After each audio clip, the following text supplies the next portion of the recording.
Welcome to the channel, welcome to today's run through of all the latest Manchester United news and transfer updates, keeping you right up to date with everything. I'm Jamie. Before we get into it, smash a like on the video, subscribe to the channel if you are new, and let's jump straight into it. Firstly, give us your thoughts and feelings on the match yesterday. Not had a chance to share any thoughts, got a bit busy yesterday and this morning.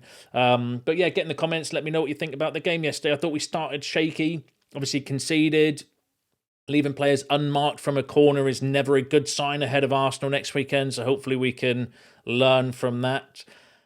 But it was a good test, though, to come back from behind, which we managed to do. I felt like we lacked a little bit of, a little bit of composure, a little bit of understanding between the front line and the new players, Ahmad and Mbeumo, getting to grips with each other, and Mbeumo and Cunha, again, just learning. Definitely playing without a striker was a clear message. I'm going to go through all the Hojlund news in a second. But then secondly, I do think it had an impact on the build-up play as well, because there were opportunities I felt to put the ball into the box, or we were looking for an outlet and there just wasn't one at times. So hopefully Sesko, being that focal point, can fix that. I felt Mount played well, had some nice moments. I thought Mbeumo had some nice moments, some nice touches as well, but you can see that he's still a little bit behind in his sharpness and, potentially fitness as well. Cunha had a bit of a quiet game, but he had some nice moments as well. He had the best chance, I thought, of the game that was blocked. But a few players looked a little bit off to me. I felt Dorgu looked a little bit off. Ahmad had moments, but his decision-making was a little bit off as well. It was just a weird game, I felt, where we looked... I do think, though, that we felt looked a little bit more in control, specifically in the second half. I like our pressing. I think our pressing is starting to become really effective and really good. Winning the ball, it's just a little bit... Yeah, we're just still a little bit rushed, I felt, on the ball overall. The biggest issue for me, though, is that midfield. Like, pairing Bruno and Casemiro ain't the way for me at all. Don't like it. Think it's a massive mistake going into the season, playing Bruno and Casemiro as a partnership. I don't think either of them have the legs or the athleticism for the midfield. And it's weird that he's going with a Bruno-Casemiro pivot and then pairing Ugarte and Mainu as a pair, because in my mind, I'm thinking if you pair Bruno with Ugarte, at least you've got somebody to cover for Bruno, and maybe Mainu and Casemiro with someone experienced and a little bit younger as well would be the way forward. But it's weird that he's going down that. And fair play, Amorim will live and die by his sword. If that's the way he wants to go down, that's the way he wants to go down. But I don't agree with it. I don't like it. I don't like that midfield at all. I thought Lenny Yoro looked good. Arguably player of pre-season for me, with Dorgu just behind. We've just got a week now, I think, to get Sesko up to speed, because we have to play him against Arsenal. You can see why, we chose him with his aerial presence, his speed, his ability to run the channels as well, I think will be key for us. We needed that focal point. I felt playing Mount as like the false nine, or that interchanging looked okay at times, but sometimes you need an out ball. You need somebody just there to kick the ball to, that can hold it, and hopefully it can stick with Sesko and he can lay it off to the runners around him. That's what I felt we were missing from the game as well. But overall, I'm not going to get too bent out of shape for a pre-season game. It is what it is. But I do worry about the midfield. I think you'll probably share that in the comments as well. The midfield is the biggest concern for me, because I don't like Bruno and Casemiro. I don't like it. I don't think there's enough energy in there, and I think we do get ran through a lot of the times because Casemiro just doesn't have the legs, and Bruno isn't he? He's erratic, and he does what he does. If you're going to play Bruno there, which he's clearly going to do, we're going to need a good partner there as well, which leads me nicely into the transfer news. So let's kick off with one player that we could bring in that would solve that midfield conundrum, and that's Carlos Baleba. So Fabrizio Romano said that Manchester United maintain contact with the agents of Carlos Baleba, and I want to confirm that Manchester United are speaking again and again, even today, with the agents of Carlos Baleba. This was on a video that he did last night. So even yesterday, we were still in contact with the agent of Carlos Baleba.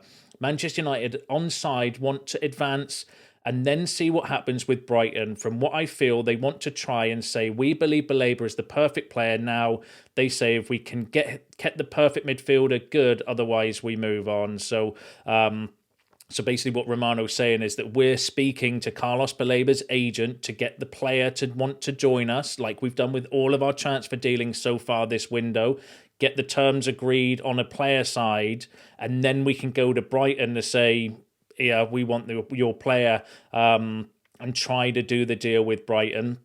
They're saying that he's the perfect midfielder. He's the one that Amrin wants. We've heard that before from Romano, if you've watched the previous videos as well. But that's really interesting from Romano. So we are actually working on this deal. This is something that isn't, just clickbait or anything like that. We are working on trying to get Carlos Baleba. I think what United are trying to do is similar to what they did with Mbumo, is we're trying to get personal terms and the agreement of the player, not just to come to us or want to come to us, but also potentially to reject the chance to go anywhere else. Because what we don't want to do is get in a bidding war. We don't want to make an offer to Brighton and then Man City come in and swoop and outbid us. We don't want that. So we want the player to do what Mbumo did, which is basically turn down offers from other clubs and say, no, I'm waiting for Man United. That then gives us a position of strength to go to Brighton and start the negotiations. Obviously, it's going to be it is a long shot, I think, but they're trying. That's reading between the lines. They're definitely trying to get this deal done. But firstly, with the player side, getting the player buy-in, and then obviously we have the difficulty of trying to then deal with Brighton. But if you get the player buy-in, that then, I don't want to say he can then put pressure on Brighton, or he can go to Brighton and say I want to go, or work on the deal from that side as well. So that's really interesting from Fabrizio Romano. Then we've had Indy Kalia.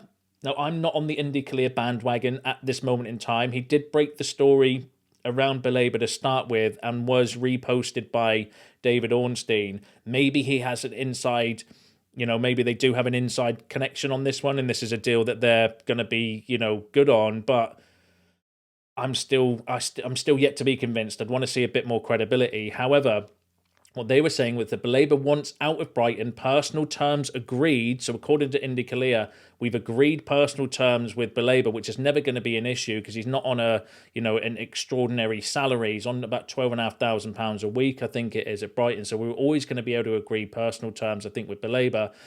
But then they went on to say that Carlos Baleba has made his intentions clear. He's verbally asked Brighton to let him move to Manchester United. Now, that's really interesting if this report is to be believed, because if he is asking Brighton to go and effectively, putting in a transfer request, or not an official one, but if he's asking, that then puts pressure on Brighton to maybe come up with a deal. Baleba's agent has given the thumbs up on personal terms offer if Brighton do let him go this summer.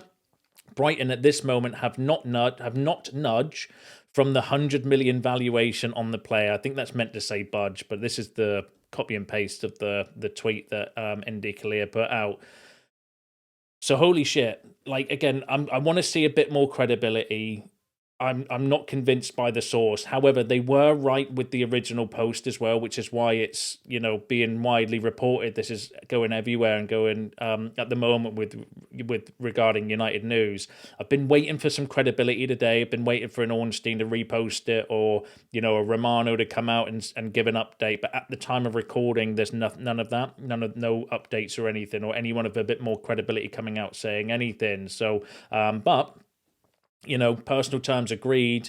If that's true, and Carlos Baleba, I think the important thing on there, because I think personal terms are always going to be agreed. We're not going to have an issue with personal terms with Carlos Baleba.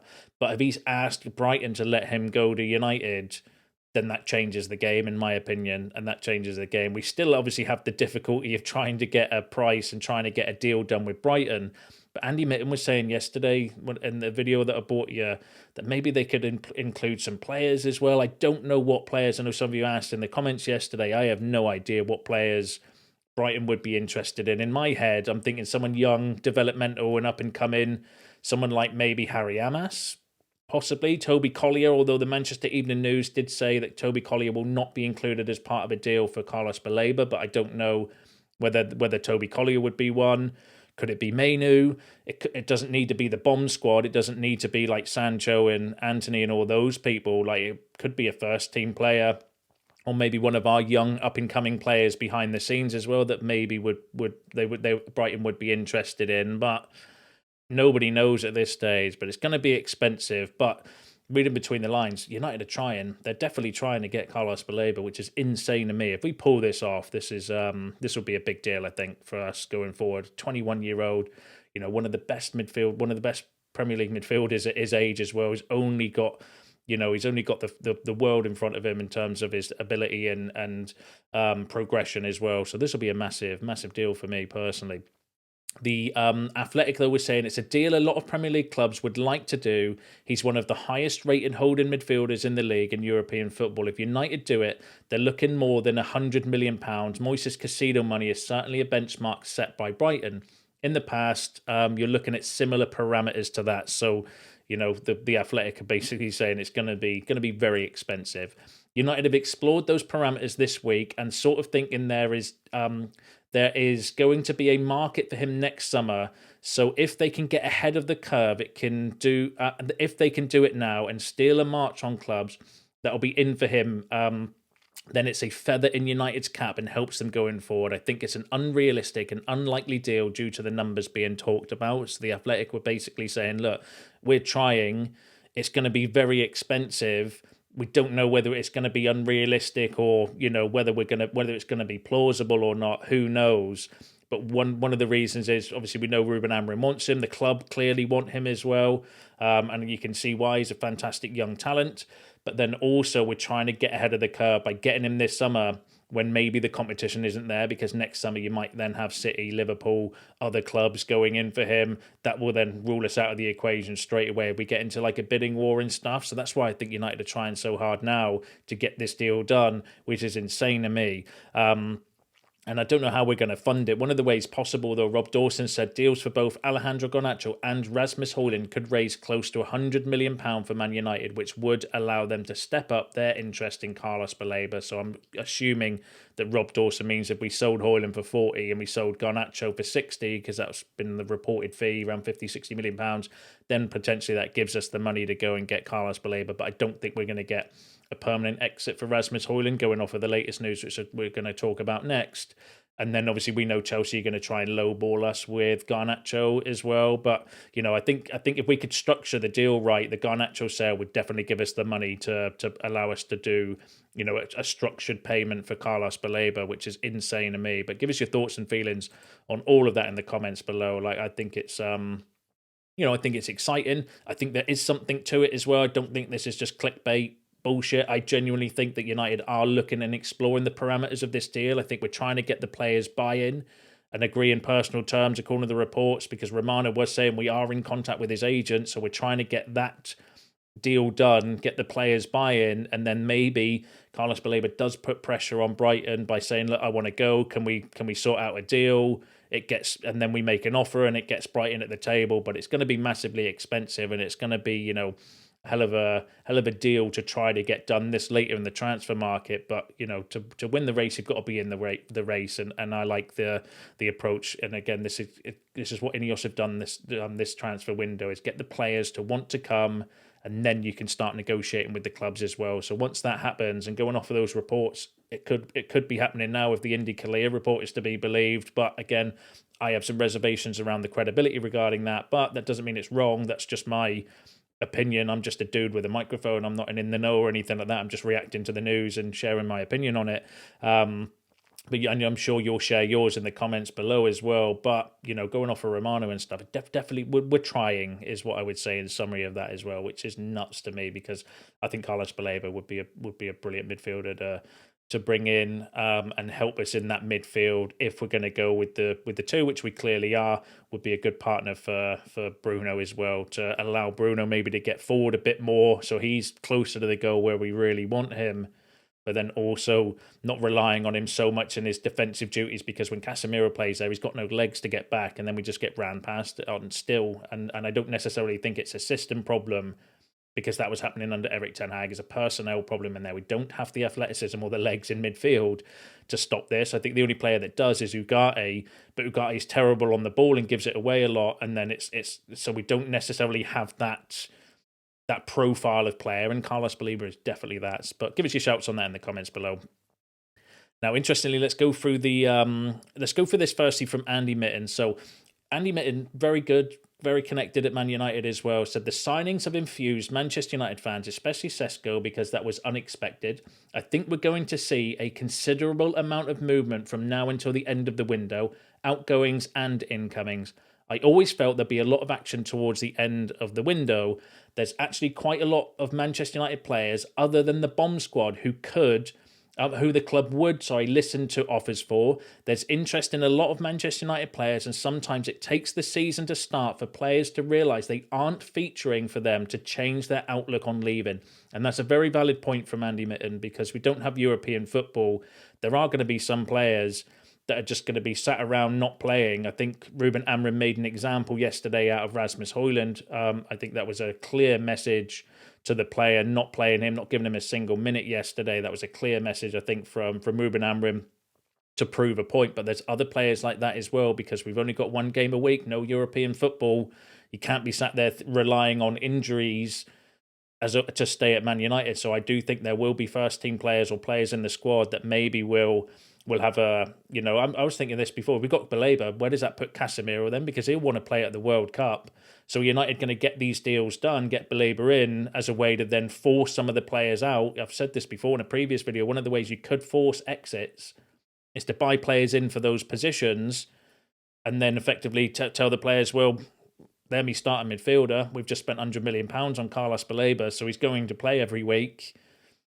Go find yourself another club if you're that interested in the World Cup. As a way to force players out, potentially that could be something we would look at. But again, we're running out of time to do all of these deals as well. But it's going to be a frantic couple of weeks, I think, for the rest of the transfer window. Obviously, we've got the games in between as well. So looking forward to next weekend. But yeah, give us your thoughts on that in the comments below. Now, one of those players, as we mentioned, Rasmus Hojlund. So let's go through the timeline of events regarding his situation. So last night, after the match, Fabrizio Romano said, for Manchester United, Rasmus Hojlund is a player available on the market for Manchester United. Rasmus Hojlund can leave immediately. And for Manchester United, he is available on loan. So Fabrizio Romano saying, look, he's a man from the club perspective. Hojlund's available, he can leave immediately, and he's available on loan as well. He did though say it's an initial loan and it's not a free loan for Manchester United. The Hojlund deal can happen, loan plus buy option, not mandatory, over 40 million euros, around 45, loan fee around 6 to 7 million euros, and salary covered. AC Milan have big interest in this deal. So Romano saying we would be happy with a paid loan, basically, where we get an upfront fee, believed to be around £4 to £5 million, and then a £35 to £40 million buy option at the end of the year from AC Milan. He did say, though, however, that he wants to stay and fight for his place and compete. Man United will have to convince Rasmus Hojlund to go, and not playing one single minute today was a strong message to the player. So this was from Romano last night saying, look, United want to sell him. They want to look. They're happy to loan him. They just want to get rid of him, basically. But the player himself wants to stay to fight and compete, and the player himself does not want to leave Man United. And you can understand why. He is a Manchester United fan as well. So this can't be an easy situation for the club, but ultimately every dog has his day, and we brought Sesko in, and clearly, as much as, some of you I know would say you want to keep Rasmus as backup, I can see that argument as well, but at the end of the day, this clearly not rated behind the scenes, because if you're going into pre-season games and not playing him at all, and we're spending money on strikers, then he's clearly not seen as the answer behind the scenes as well, which is interesting. But give us your thoughts on that in the comments. And then Ruben Amorim himself after the game said, at times we struggled without reference as a striker, and we have a new striker now. So he himself, even after the game, said, yeah, we struggled at times because we don't have a striker, but now I've got a new striker. Things are going to be different effectively. And again, just completely blanked out the fact that Rasmus Hojlund was on the bench, which was really telling. Then we've had Adam Crafton from the Athletic saying that AC Milan are interested in a move for Rasmus Hojlund, with Manchester United willing to sanction a loan exit for the striker with a substantial fee if they cannot secure an acceptable sale price. United's preference is for a permanent sale of Hojlund, but are also open to a loan arrangement if a suitor will not reach their valuation of just over £30 million. So the Athletic again saying that, look, we would be happy to... we want to prefer to sell Hojlund, but if we can't, then the loan option becomes a viable a viable option. And then we've had Talk Sport saying that it's all over for Rasmus Hojlund at Manchester United. Ruben Amorim doesn't anticipate the player to be at United by the end of the transfer window. United do, however, realise a loan deal may be on the cards for Hojlund. United intend to spend the majority of funds raised via sales on a new midfielder, which is a top priority. Then we've had Ben Jacobs and Alex Crook both come out saying that Rasmus Hojlund has now been directly informed that he will have to leave if he wants to play more this season. He is currently considering his option. And then Alex Crook saying that Rasmus Hojlund's camp are reluctantly prepared to accept that his time at Manchester United is over. So we've had that conversation. So going off of Romano's report before, what Romano was saying is, look, we want to sell, we want to loan, we want to get rid of Hojlund effectively, but the Hojlund himself wants to stay and fight for his place. And it was always seen that we would have to have that conversation. Obviously, a difficult conversation. He's a young kid. He's a Man United fan. I don't think he's been dealt the fairest of hands at United with the situation around the place. But also, he's also responsible for his own performances on the pitch as well. And that's nothing to do with external factors. And clearly, as I mentioned, clearly they don't rate him, or they don't want him, because we've spent a hell of a lot of money on Benjamin Sesko, and now we're effectively kicking him out of the club. But now we've had that conversation by all accounts. Apparently Amorim or Barada, Jason Wilcox, maybe all of them, who knows, with the agent, have sat down and said, look, we want you to go effectively. And reluctantly, Hojlund has now, accepted the fact that his United career could be over, although he could do well on loan and then he comes back, and then we've got two good strikers if we're back in Europe next season. Then maybe we do need some rotation options. So a loan's not the end of the world, I don't think. Now, United Scout, who are decent, said Ruben Amorim spoke with Rasmus Hojlund this week, outlining the striker is not in his plans. The relationship between them remains positive as it was handled respectfully. If no agreement is reached, unlike the bomb squad, Rasmus will return to the team, with AC Milan currently working on it. And then we've had Simon Jones from the Mail saying AC Milan have proposed a season-long loan worth £4 million for Rasmus Hojlund. United are prepared to sell Hojlund for as little as £30 million, but AC Milan is seeking a loan deal for the 25-26 season. The Italian side have offered a £4 million loan fee, with the potential for a £39 million option to buy if Hojlund impresses back in Italy, where United signed him from back in 2023. So the Mail are now saying that AC Milan have made that proposal. So that looks like this deal, because I think the deal's ready to go. We just needed Rasmus Hojlund to accept the fact that his time at United this season is over. And again, he could go to AC Milan, smash it, and be back in the fold next summer. So I don't necessarily have an issue with this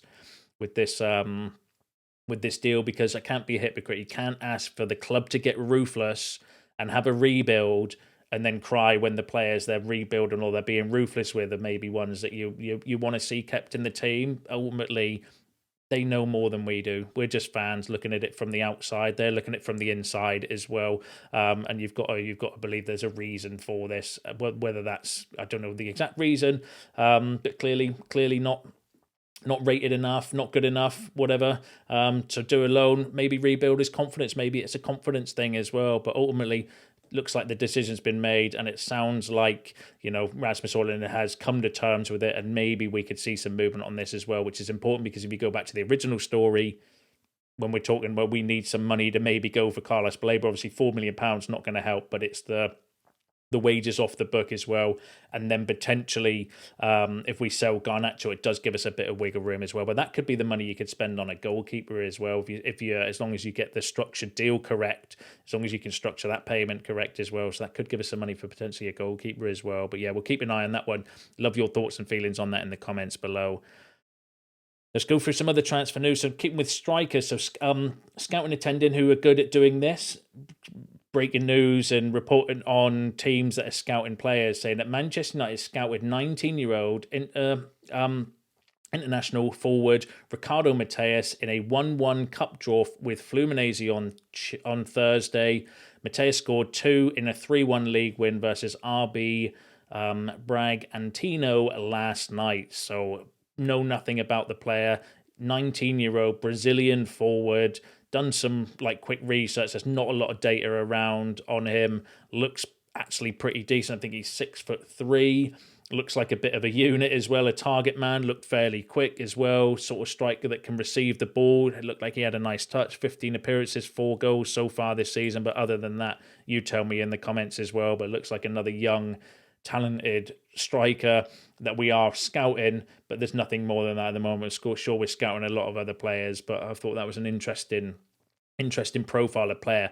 Did look a little bit similar to like the way Sesko would work as well. Because I was thinking in my head, after the game, do you know what I mean? Having Sesko up front and having that big, tall striker to play the ball off of with a good touch that can hold up the play and link players, but also some of the balls into the box from Mbeumo were crying out for a 6'5" player to get on the end of. And I'm excited to see that link up when I watched after watching the game yesterday. And this kid looks like a big, tall, like version of Sesko, I felt. But give us your thoughts on that in the comments. The Sun is saying Dominic Calvert-Lewin is split from his agent and will handle his own negotiations in search of a new club. He's targeting a move to Manchester United as backup to Benjamin Sesko. Came from the Sun, though, so we'll have to take it with a pinch of salt, but that would be a free agent. I mean, imagine if we loan Hojlund out and then bring in Dominic Calvert-Lewin as a free transfer. That would say it all around what the club feel regarding Rasmus Hojlund, wouldn't it, as well? But we'll need to wait and see. It's from the Sun. We'll take it with a pinch of salt and just see how that plays out. But give us your thoughts on that in the comments. And then, interestingly, finally, let's go for the goalkeeper stuff. So Sully Talks, good source, said that Manchester United have held direct meetings in the last few days for Gianluigi Donnarumma emerging as an option for the goalkeeper position, with PSG looking to sell. Amram likes him a lot internally. United still assessing. Le Mans also an option. So Sully Talks actually is a decent source. Gets like team news links, shirt numbers leaked before it's announced, and is actually I think fairly decent. Suggesting that we have held direct meetings in the last few days with Donnarumma. Now, this is interesting for a couple of reasons. Obviously, we know it's not breaking news that we're linked with Donnarumma. We've been linked with him for the last few weeks and pretty much all summer, actually, to be fair, on and off. But it's the first Man United source that I've heard kind of confirming that actually maybe this is a viable option. And then we've had Sean Connolly as well, who again is a good Man United source, saying the possibility of signing Sonny Le Mans for a low fee has been appealing, but the chance of securing Donnarumma at a bargain price has shifted priorities. Donnarumma is seen as a key fit for Project 150. So is this a case where it's an opportunity on the market to go and get one of the best goalkeepers around for a really good price? And United are looking at it and they're like, hold on. Because the Sonny Le Mans one, who I think is a good young goalkeeper as well, with development in him, and I think his price was around £17 million. Donnarumma's about 26, so you're talking £10 million more for one of the best goalkeepers around that's still only 26. You know, you can see why it's a difficult decision for United, but they're the first sources I've heard from a United perspective saying that actually this could be plausible. This could be something that we do, or we are looking into anyway. The problem will come down to the wages. He's on a shit ton of money. I think £250,000 a week is what's being reported as what he would want from a salary perspective. But you know, if you get rid of Sancho, you're just replacing Sancho's wages with a top quality goalkeeper. I don't know how it would fit PSR wise with Onana and his salary as well, because he's on about 150 a week. But you know, if you can do it, then why not? That's what this seems to be the approach for United now. It's like, well, let's just go and get what we need and fuck everything else, and just work it all out as we're going along, because you've got an opportunity maybe to go for Carlos Baleba ahead of anybody else, and you've got maybe an opportunity to go for Donnarumma at a good price as well. Are they just thinking, yes, on it, let's just do it, and then worry about figure out how we're going to fund it and the wage structure and stuff as we're going along, potentially.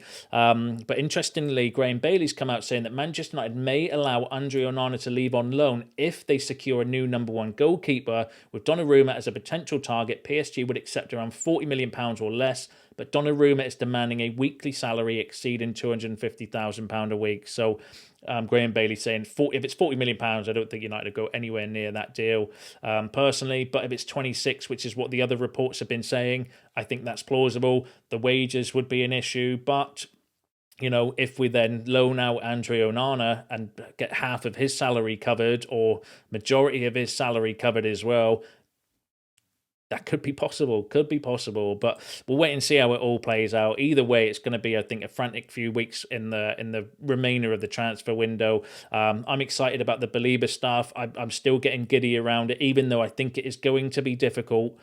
But United are trying. If they fail, then fair enough. It is what it is. It's a massive outlay, and I think most, like me personally anyway, I understand that this is not going to be an easy deal or not something that's even plausible at this stage. But you've got to try. You've got to try with them being available. If we can get the money in and we can do the deal, then why would you not try for one of the best? The best young midfielders in the Premier League, I think would massively improve the team and help us going forward. And then you've got an opportunity maybe to go for Donnarumma again, would be an upgrade. But we'll have to wait and see how it all plays out. But give us your thoughts and feelings on all of that in the comments below. Don't forget, smash a like on the video on your way out. Subscribe to the channel if you're new. See you in the next one.